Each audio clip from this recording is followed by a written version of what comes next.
Redditors who went to school with a kid that later became a serial murderer. Were they creepy even back then, or were you surprised when you heard the news? I went to high school with a kid who was pulled over for drunk driving and underage drinking. The police officer told him to get home and let him off with a warning. He went home and grabbed a .30-06 hunting rifle and walked into the police station. The officer who let him off earlier walked out and was shot by the kid. The officer passed away on the flight to the hospital. The kid was 16 to 17 when he shot the officer and is still in prison 20 years later. The son of the officer who was shot lived a couple blocks away from me. Such a sad ordeal for both families. I went to school with a girl whose dad turned out to be a murderer. Not serial, so IDK if it counts. But he started dating one of his daughter's friends the day she turned 18, married her, caught her cheating, killed them both, then killed himself. There were signs. He was always a possessive creepy pervert. I went to school with someone who murdered his wife. He was a class clown type. Would do anything to get people to laugh. We'd like him. He'd smoke and drink around our group, but I don't think he did outside of it. He was a follower, not a leader. His personality was malleable. I was shocked when they got together in high school. She was a real go-getter, 5-year plan, Disney-loving person, sweet and strong. I wasn't surprised they got married, since she was the type of girl again with a 5-year plan, and also I imagine she didn't like living together without being married. Anyway, after 4 years of marriage he stabbed her to death in their home on a Sunday. Turns out he had been seeing hookers and had lied about getting his master's degree, which she and her family paid for. Back in elementary school, there was a kid in my class who had horrible temper management. If he was upset, he would suddenly scream and kick or punch things around him. Violent tendencies. He transferred to a school in the US in middle school, but I found him on Facebook couple years later. He seemed to have become less childish and had lots of friends at his new school. Fast forward to college, my friend showed me an article of a student at a university in California who attempted to murder his roommate. Lo and behold, it was the kid in my class. He apparently stabbed his roommate in his sleep, survived eventually, and then slit his own throat, also survived. His police mugshot shows a huge gash wrapping around his neck, all stitched up. Last I read of him, he went to prison.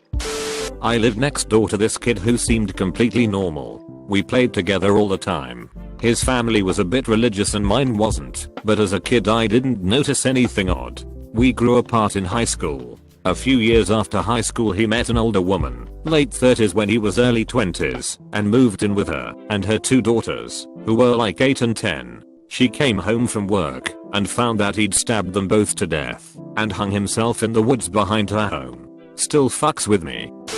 I went to school with a boy who turned out to be planning a terrorist attack on the school. He was caught before he carried anything out and was one of the youngest to be charged with terrorism. He was shy and quiet but very smart, got a full scholarship to Hopkins. He threw it all away, not only for him, but for his brother, that had been dreaming of working for the government. No way he will get a clearance now, with a convicted terrorist as a brother. Had a classmate who I knew through similar circles brutally murder a gentle-hearted soul from a neighboring town. Happened at our town's annual festival. Victim was playing in a band and went to sleep in his car after plenty of pints. Scumbag comes to rob his car not seeing the sleeping guy in the backseat. He wakes up a little bit after driving out of town. He proceeds to beat him from the front seat, then pull a rock from the side of the road and beat him with it. Once unconscious he dragged him out and proceeded to run him over multiple times in order to make it look like a hit and run. I should make it clear that this pose was notoriously on a lot of drugs and had many convictions prior.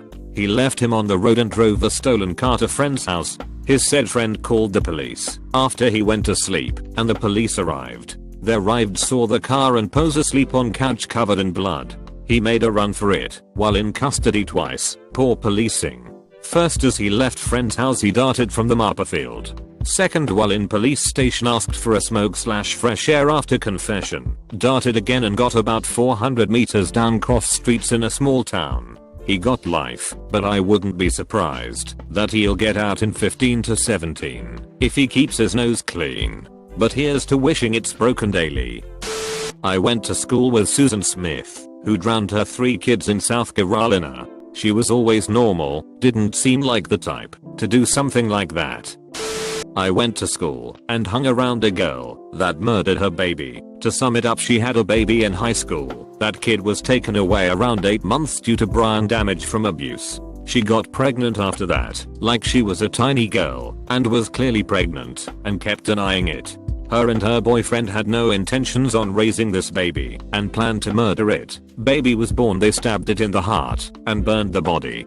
Her social workers noticed her huge bump was gone and called the cops. Cops found what was left. Found a lot of search history on her laptop that made it clear she'd been planning the murder for months. It was shocking that it happened, but not super shocking. I mean, she did abuse her first child. Her and her boyfriend were drug users, and when we hung around in school she'd show pictures of her baby, yet always seemed so disconnected when you'd ask her anything about the baby. Honestly, it's been like 10 years and no one knows why they killed this baby. She could have had an abortion for free, but chose this instead. She ended up blaming her boyfriend for everything. He got maximum, she got 30 months, and had since gotten out, and had another son.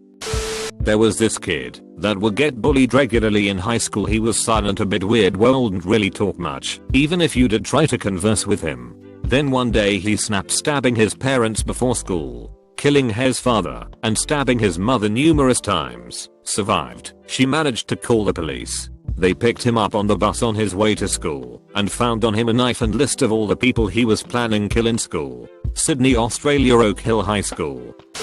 I was best friends with a girl who is in prison for killing her baby. She was a foster kid, and that's how I knew her. My step-aunt was her foster mother. She would tell me about how her mom abused her physically and sexually growing up. Her mom also let men rape her for drug money. It bothered her, but she seemed to be well adjusted, and she always talked about wanting to have children. The doctors said her uterus was damaged from being raped as a child, but she got pregnant. I lost contact with her when she got married and was pregnant, but I knew about it because my sister told me. I was really happy for her and just knew she'd be a good mom. Boy, was I wrong. She had a daughter and apparently became very jealous of her. She hated it when people would focus their attention on her daughter and not her.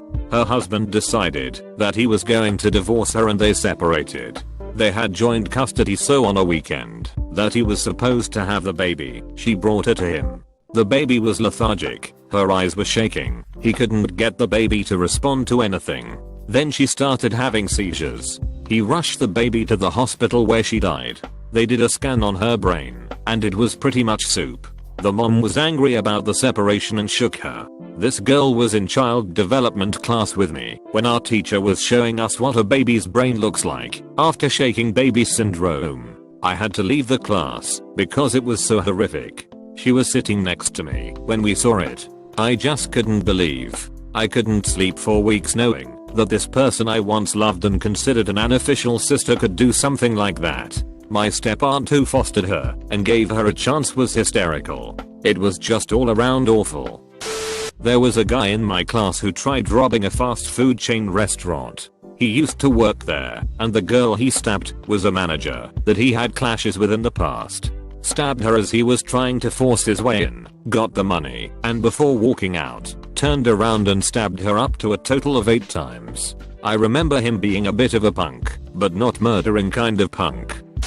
Not sure if it counts, because I didn't know the kid too well in high school. Recently got a bunch of messages saying, "Do you remember buddy? He just killed a girl and her kids." Only memory of him I had was that he was very hot-headed. Turns out he went into a blind rage, murdered his girlfriend and her 2 kids. One kid made it because she was at a driving lesson and not in the house. I went to school with a guy who was rumored to be gang affiliated. For the sake of the story, we'll call him Jay. I didn't believe them at first because the guy was a total clown. However, around the time 8th grade started, Jay started writing really creepy poetry in our literature class. Lots of cryptic references to gun violence, death, etc. His personality also started changing. Jay was really hostile towards other students, disobedient in class, and started getting into fights outside of school. It was very disturbing, but amazingly enough, none of my teachers ever talked to him about the content of his work, his behavior, or brought it up to his parents. I wish they had, because maybe they could have gotten him help before it was too late. Eventually we graduated, and I didn't see him anymore. 10 years later, I see his face plastered all over the local news. As it turns out, he was in fact a gang member, and was wanted for shooting a man to death outside of local park in downtown. Jay turned himself in 12 hours after the shooting. The truly sad part is that Jay didn't even kill his intended target. He got him mixed up with an innocent man who was cutting through the park to get home. It was unbelievably tragic. The guy Jay killed was a recent college graduate with a wife and 2 kids. This man had his whole life ahead of him, and it got taken away from him because of some stupid gang bullshit that had nothing to do with him. If that wasn't bad enough, there was actually a string of similar murders, about 17, that occurred in the months prior to the shooting. All of the previous murders played out similarly, late at night, in secluded areas, and all victims were killed via drive-by shooting. Jay and his crew are currently the prime suspects in all of these murders. Last I heard, they were all in custody and awaiting trial. I hope they all get put away for life. Not necessarily murder, but definitely complete indifference. I went to high school with one of the fraternity brothers from Penn State who let a pledge die of alcohol poisoning on the couch in their frat house. They wouldn't take him to the hospital and let him lay dying while they partied on. They all got off with a slap on the wrist. He was always super chill, nice, and good looking. I was really surprised to hear that he had a role in what happened to that kid, considering we went to a military school. I went to school with a guy who murdered his girlfriend and his parents. He was always an asshole, even as a kid. He was a bully and just verbally mean to most everyone. That also made him kind of a cool kid, so he did have friends, so he wasn't an outcast. That being said, I never would have thought he'd become a killer. As far as I know, he doesn't even have a bad home life history of abuse story that helps explain why he is the way he is. I think he is just a fundamentally broken person. I just thought he was a jerk. I had no idea how deep it went. Last I checked, he was in prison for life, so I guess that's that. Turns out one of my friends, chilled consistently from middle school into young adulthood, ended up killing at least one person after taking them home from a bar. He was at my wedding, but we fell out of touch a few years before this stuff happened. It was a goddamn shock. BC, I had no sense of him being a bad dude at all. OHH. Good times. Went to school with a kid who was always an asshole to me. Giant asshole, like as in my worst enemy ever in my life, that I hated with a passion. Asshole. The kid bullied me for years. One time he even randomly punched me in the face during a game of basketball in middle school. Stole things from people, lied about everything, etc. My freshman year of high school rolls around, and in pet, this kid jokingly pulls a knife on me and talks about cutting my balls off. I figured, hey, I'm gonna go tell on him, because he'll probably get written up and get a few detentions. Welp, no, he gets kicked out of the school. For 2 years, anytime anyone runs into him, they make sure to let me know that he said that if he ever sees me again, he's going to actually kill me. Welp, after many lost sleep nights in those 2 years, the death threats stop making their way to me, and he kinda just disappears. My senior year of high school, I run into this kid. This kid has put on some serious mass and I walk past him like I didn't know him. 2 weeks later, he's arrested for murder. So it turns out, here's what happened from his timeline. All was announced later as he was a minor when this all had happened. This kid gets kicked out of school. He decides that it's a good idea to start trying to steal cars to make money, so him and 2 friends go steal cars and hold people at gunpoint. One was above 18, so he got 10 years in prison. Murdered dude was 16 and his friend, who was also 16, testifies against him for being the wielder of the gun. Murdered dude gets 2 years in big boy prison while his friend, or now former friend, gets a year of probation.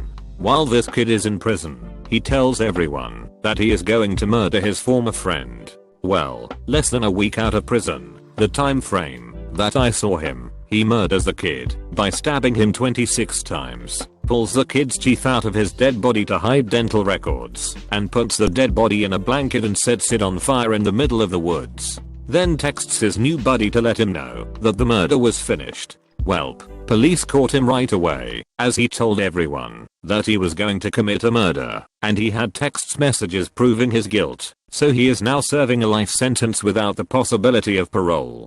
Not one bit of me is surprised, though part of me feels awful for getting him kicked out of school. I really didn't mean to do that. Now here's the thing, is anyone surprised that he committed this murder? Not at all. If I ever met one person in my life who was capable of murder, it was this kid. This kid was the absolute definition of an asshole. Just the most awful kid. Now that being said, his home life was shit, and for that, I feel bad for him.